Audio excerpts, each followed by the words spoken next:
Yes, నేను జగన్మోహన్ రెడ్డి గురించే మాట్లాడతా. సాక్షి పేపర్ నీది. సాక్షి పేపర్ చీఫ్ మీ మీ మిస్సెస్ భారతీరెడ్డి గారు. అటువంటి భారతీరెడ్డి అపోజిషన్లో ఉన్న భారతీరెడ్డి గారి గురించి మాట్లాడితేనే మా గవర్నమెంట్ ఇమీడియట్గా యాక్షన్ తీసుకుంది.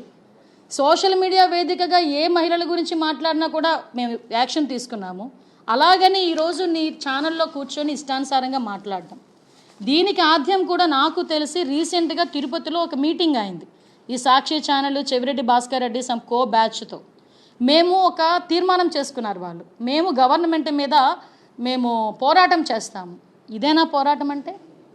అంటే ఈరోజు రాష్ట్రానికి పెట్టుబడులు వస్తున్నాయి, రాష్ట్రంలో ఉద్యోగ కల్పన జరుగుతుంది, రాష్ట్రం అభివృద్ధి పదవులకు ముందుకెళ్తుంది, దానికి నీకు అక్కసు.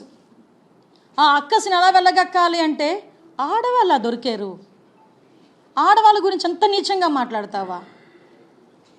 అంటే అదే ప్రాంతంలో ఇప్పుడు ఏ ప్రాంతాన్నైతే నువ్వు వేశ్యల రాజధాని అన్నావో అదే ప్రాంతంలో ఎంతమంది మన సోదరీమణులు ఉన్నారు, ఎంతమంది మీ సోదరీమణులు ఉన్నారు, మీ ఇంట్లో ఆడవాళ్ళు ఉన్నారు.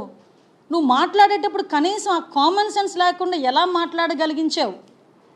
ఈ రోజుకి కూడా ఎక్కడైనా ఏదైనా జరిగితే బయటకు వచ్చి ఏం చేస్తున్నారు, అలా చేస్తున్నారని చెప్పి వైఎస్ఆర్సీపీ సోషల్ మీడియాలో నోటుకొచ్చినట్టు మాట్లాడే వాళ్ళు ఈరోజు ఈ విషయం గురించి ఎందుకు వైఎస్ఆర్సీపీ లీడర్స్ ఎవరు మాట్లాడట్లా?